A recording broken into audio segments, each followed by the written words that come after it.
Indubitably, Amy once again spills tea onto her lap. Gee, I wonder what will happen next. I don't know what's happening with me, honestly. This has been a stressful week, so give me some leeway. Please stand by. Well, hello there. Cheers. Welcome to another video. My name is Amy, and on this channel, we're still trying to figure out what the heck we're doing. Really, it's taking a long time. So the past couple weeks have been a lot, and I figured that I should do a simpler video while I build up to some more bigger videos, because for some reason November always ends up being like the busiest month of the year. It's my favorite month because my birthday falls in November, but it ends up being so busy that I just kind of lose track of everything. And with life, the world at large, work, and everything, there's a lot going on. So I thought, why not do a simple video about old work stories? You all seemed to like it the last time I did it, so I thought, why not do some more? I gave you options over on Instagram of whether or not you wanted to hear stuff about holiday horror stories or famous encounters. And by a very, very small margin, we went with famous encounters. If you would still like to see holiday horror stories, let me know in the comments, because the holidays are coming up. I might as well do that video sometime in December. So for many years, I worked at a very popular bookstore that is a chain. And I worked in a pretty popular retail outdoor setting. Now, the overall shopping center is a pretty popular place in Southern California and also just a big tourist attraction. And so a lot of people go there, including a lot of famous people, whether it's for actual events at the bookstore, which there are many, or whether it's just, you know, hanging out with your family at the place. Famous people like to read books, right? Now, I'm using the term famous to the idea of I knew who they were when they came in. If you don't know who they are, that is not on me. We cannot all be versed in every popular culture person. But I thought we could talk about a couple of them because some of them were more fun than others, and honestly, it's just interesting to know what people are like when you imagine them one way and then you meet them in real life and they're another way, or you're just too afraid to talk to them. Many regrets, but also not. So in my handy dandy notebook, I wrote down a list of things and we'll just talk through a couple of them, I guess. And if you like this, then we'll do it again. Yes, I write down all of my YouTube's video ideas in this notebook that says YouTube. I wasn't heavily inspired by Blue's Clues as a child. Who are you? Turn your judgment somewhere else. I would also like to take one moment to say my experiences with these people and their experiences on this one day of their lives does not mean that they are a bad person or that I met them in a way that shows me exactly who they are. I'm telling you what happened from my point of view. I don't know what was going on with them, so this is not to really hate on anybody. We are all able to change our minds on these same people later in life. Okay, disclaimer out of the way. Let us go. So the last time I did this, one thing that I mentioned having met was Justin Bieber's mom. Yes, Justin Bieber's mom, not Justin Bieber. While I worked at the bookstore, I did a lot of events. And so a lot of celebrities, pseudo-celebrities, people of different amounts of fame and know-how came out with books, and those books had promotional events where people come to get them to sign them. Justin Bieber's mom was one of those. I am not a big Justin Bieber fan. This was like way back, like 2016-ish, maybe, Justin Bieber. It was during his first instances, it seemed like in like the bad boy stage of his life that he is still in. So his mom released a book about raising Justin Bieber and a little bit about faith, I think. I did not read the book. Apologies to Justin Bieber's mom. I'm not here to review that book. If you would like book reviews, we can try that sometime. For this event, you were not supposed to take photos with the person, but you would get a personalized copy of the book, as well as you could take pictures from the side and from the line. And the line was like at least down to the first floor of a 3-story building. They were all teenage age, like a lot of preteen, teenage girls in line to meet Justin Bieber's mom. That makes sense. That was at that point his demographic. What started to be weird to me was a lot of the people would come up and they would start saying, "Oh my gosh, you're my mother-in-law. Oh my gosh, your son is an angel. I can't believe, like, I'm going to marry your son. We're engaged. We're going to get married." I am not here to make fun of teenage girls in their love of things. I was that person. Teenage girls and their love of things make the economy go round, make the world go round, and make a lot of popular culture. That being said, if a 13-year-old comes up to you and says, "You are my mother-in-law, I'm married to your son," I feel like the proper response isn't, "I'm so glad you married my son." She had this very floaty quality to her. No one was there to really be like, "I love your book." And she knew that. She knew that, she owned that, and she was there to be Justin Bieber's mom. She was there to tell these kids, yes, you will end up marrying my son. Yes, your dreams and your wants of running into him on the street, yes, I will introduce you to my son. It was just really weird, okay? It was really weird to me. She was sweet. She wasn't like mean-spirited, but I was so confused by her because I don't think you should dash the hopes and dreams of people who are like, they dream to one day meet your son, marry him or whatever. But when you start talking to these kids like your child is their future husband, is this perfect angel, when he's been notoriously doing all of these things that you should not be being promoted to these young children, I feel like you have to take some ownership and responsibility. Your book is about raising Justin Bieber. If he is not doing that great when you put out a book about raising him right, I feel like you have to acknowledge at that point your contribution to who that child is that you are exploiting. Accountability. Who needs it? Again, I'm not trying to rag on her, but from my experience at that point, I was just so confused. I think of that and I'm just like, I don't understand where her headspace was. She knew what she was doing. She knew that these kids were spending their money, their parents' money, their hard-earned money, like they saved up money for this book that they're never gonna read, just for the chance to potentially have you introduce them to your son. I just spilled tea all over my lap. Give me 1 second. Speaking of book signings, we had a lot. So I think I'm gonna tell you about one other book signing before hopping onto 2 random encounters. Let me tell you about the cast of Percy Jackson, the second Percy Jackson. Sadly enough, the one person of that main cast that did not come was Jake Abel, which at the time was the one I really wanted to come because he was from Supernatural. And that would have been really cool for 2000 something Amy, height of the Supernatural love. I also kind of want to make a video about the end of Supernatural, but I feel like that's not what this channel is yet, or right now. But if you would like to know my thoughts on the end of Supernatural, let me know.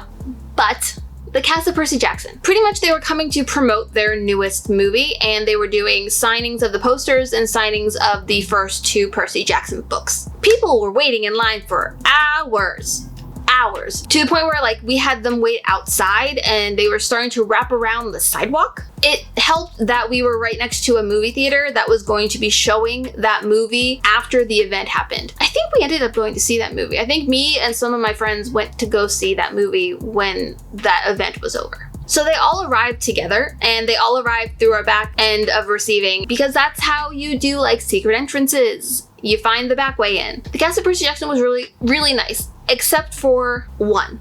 So like the main 3 were very sweet people. You had Logan Lerman, Alexander Daddario, and Brandon T. Jackson. All of them were super sweet. And honestly, Alexander Daddario, so pretty. I don't know how a person just glows, but she glows. Like, you look at the photos of her and you're like, those eyes are photoshopped, enhanced.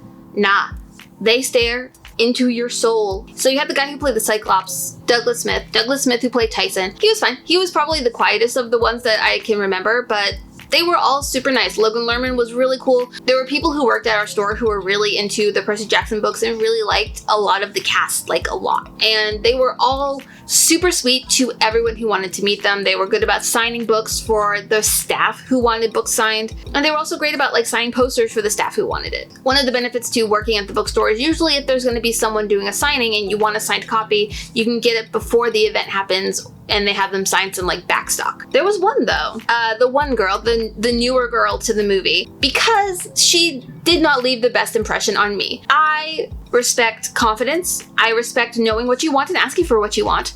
But when you are going to an event at a bookstore, I don't know why you don't come ready. The rest of the cast was ready. They were in their fancy outfits. They were in with hair and makeup that they wanted, if they wanted it. Except her, who was like, I need a room. We don't really have rooms, ma'am. No, I need a room. I need to go change. I need to get ready. I need to just be prepared. I can understand like needing to prep yourself to meet a bunch of people. I have plenty of social anxiety. I have plenty of things of needing to like store up my energy to stay hi to people and do all that kind of stuff. That was not what this was, or at least that's not how it came across. She wanted a private room so she could get changed into her outfit that she wanted to wear so that she could be, you know, not with the rest of the cast and just like separate herself from everyone with her and her like little team that she brought with her. Most of them came with either like a manager, a bodyguard, or like some other person. She had like a little squad going on. From what I can understand about what happened, it was like more of a glam squad because she went in one way and came out another. We had to give her one of the manager's offices. When I say we are a store who doesn't have rooms, we are a store who doesn't have rooms. It's like when people are like, we want to use the employee bathroom, and we're like, there is no employee bathroom. There's just the bathrooms. There are no rooms. Everywhere is a public space, ma'am. And it would be one thing if it felt nice, if her tone had been at least somewhat cordial instead of, I need a room. And again, I don't like perpetuating the idea of like the diva, the woman, the working woman who asks for what she wants and what she needs, and that makes her a bad word person. But if you're gonna be rude and unkind to the people working your event, especially if that person, one, is myself, and I don't tolerate that, but two, are some of my best friends, and I really don't tolerate that, then I don't feel bad calling you out for being a rude person and being a disrespectful person. Now again, there are layers to everything. Maybe she's having a bad day, but then you go on to go and do your signings, and you have like Brandon T. Jackson, who's like engaging with everybody, super like high energy, excited. You have the guy who plays Tyson, who's like quieter, but like still really into it. Logan Lerman was just like, you know, smiles. He was a quieter person, but he still like looks people in the eye, engaged them. And so did Alexandria Daddario. Like they were pretty like on level that way. And then you're just like, you just appear to not have the time for the people who waited in line for you. I have no respect for that. The people who are there are the reason why you get jobs. Like whether it's movies or YouTube or something, respect the people who come to see you, because those are the people who are giving you jobs, who are buying things and asking and like to creators and to businesses and companies and movie things to see you in things. Be nice to them, honestly. But that's enough book event talk, because honestly, I could do another video about other book events. I thought you'd want to hear about more other things. So let's talk about Buzzfeed. This is why I'm like, if you don't know who people are, that's cool. Maybe some of you don't consider Buzzfeed famous. With the amount of money that some people who have been on Buzzfeed make, I consider Buzzfeed at least a level of fame. I came across people from Buzzfeed twice in my time at this bookstore. Now, this bookstore is actually like, it appears in a lot of vlog type videos of YouTubers. I've seen it in Hannah Hart videos. I've seen it in Sophia Nygaard videos. I've seen it in Markiplier videos. I've seen some of them filming it there. There's a really old Markiplier video where he's standing in this shopping center being like, nobody knows who I am. Like I said, it's a really old video because now everyone knows who he is. But we did not cross actual paths in that sense. So that is the end of that story. It was just a weird set of circumstances. But that was actually not the story I was going to tell. I was going to talk about Buzzfeed. So there was a holiday season when Buzzfeed first started really getting people famous. So like when people started recognizing the individual players of BuzzFeed videos was about the time when this happened. I'm working there and it's the holiday season and people are everywhere. And during the time you just feel like absolute garbage. And there are people like, you set up displays, you set up like all these things. There are people running around everywhere. There are people running up and down escalators, people like sitting on actual product that they shouldn't be sitting on because it's there for people to purchase. And then you start recognizing faces. I won't call out specific people because in general, some of these, I still really like their content. There was like a couple months where I was like, wow, you are just like complete jerks. I say to not say a word that would get me flagged. There was a number of like well-known faces of BuzzFeed that were causing havoc. It wasn't that people were recognizing them and stopping them to say hi or anything. I don't think they were at really that level yet. There was some that were just like sitting on top of really delicate like product, like sitting on top of things and climbing on top of things and running everywhere and shouting and just causing so much ruckus. And like these people were my age or older. And if I know not to do that, you know not to do that. It's one thing if I have to yell to make a 10-year-old stop running so that they don't beam themselves on a giant wood table. It's another thing if I have to ask a 20-something-year-old person to not go the wrong way down the escalator. At that point, on that day, I was livid. It had been hours already, and I was responsible for putting out so much crap during that time period. And it's a holiday season. There's so much extra stuff everywhere. There's so many bodies everywhere that to have like 6 full-grown adults just sitting on top of tables and running back and forth and shouting to each other from one floor to the next, I was livid. Even seeing these people make content now, my brain tries to disassociate from that. It was a lot, and it still haunts me to this day. We had an event with Ariana Grande. That in and of itself could be like its own story. It did not leave a good taste in the mouth of most of the people who worked at the store. She left early. The store got closed by the fire department because all of the people would not stop standing on the escalators and would not leave. And the building was overcrowded and we had to shut down. The reason I don't have more to say on that story is specifically because I didn't get to meet her directly. I only got to live the aftermath of it. She was not the nicest person to the people who worked in the store. And again, I can't speak to it outside of that, but I know that it forever clouded her in the judgment of people I hold very dearly. So I think of that every time a song comes on the radio. But let me tell you about my biggest regret. I don't hide how much of like a big fan I am of My Chemical Romance. I know I look it, and there's a reason for that. A lot of this was inspired by the influx of them on my life as a teenager. But one of my biggest creative crushes, I guess, my biggest creative influences, like one of those people I want to meet just so I can be like, how do things work in your brain? What is your creative process? How do you come up with these things? How do you format these things? Like what happens in here is Gerard Way from My Chemical Romance. He came into our store one time. I think it was twice, but I was only there for one time. He was there with his kid, and I will not bother people who are there with their children. I won't do it. I respect people too much, and I respect the safety of their kids too much to like come up and be a fan of you and like bother you while you are having bonding time with your child. I won't do that. So me and a friend of mine from the bookstore know he's there. Comes up, they go to the kids department. You know, he's helping his kid pick out stuff. I beeline it the complete other way. And the entire time, my friend is like being like, girl, you have to go talk to him. You have to just like say how much he means to you. You want tattoos. You want this. Like this is your thing. This is your person that influences your life. And I'm just like, I can't do it.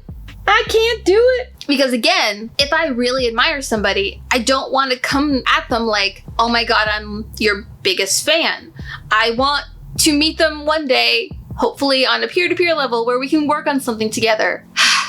So I did not meet Gerard Way. I hold out hope that one day I will.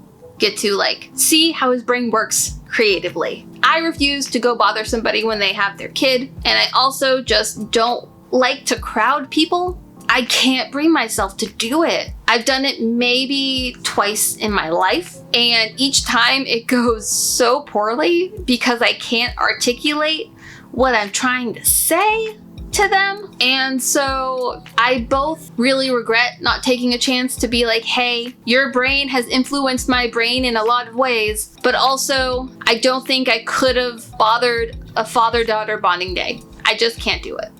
So there you go. Those are some famous people encounters while I worked at a bookstore. I live in Los Angeles, so I do see people around sometimes.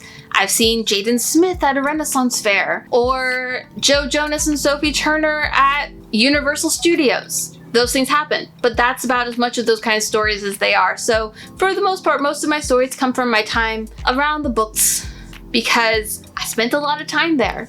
If you had fun, please let me know in the comments down below, and let me know who is somebody that you've met that either you regret not going up to say something to them, or that you met and you had like a really awesome experience. Like, share the really good stories down below in the comments. And if you would like to see more stories of working in retail, because I have a lot of them from my many years doing so maybe I'll do that holiday video in December. Thanks so much for watching this much more casual sit-down talky video, and hopefully you had fun. If you did, please feel free to subscribe down below, share this with somebody who you think would also enjoy it, and come back again next week, where we should have another new video. But you'll only get that notification if you subscribe. Thank you so much for watching. It means the world to me that you guys take time out of your day to come hang out with me for a few minutes. And until next time, as always, I have been Amy, you have been wonderful, and I will see you in my next video. Stay magic. Bye. Ooh, cut. Bye.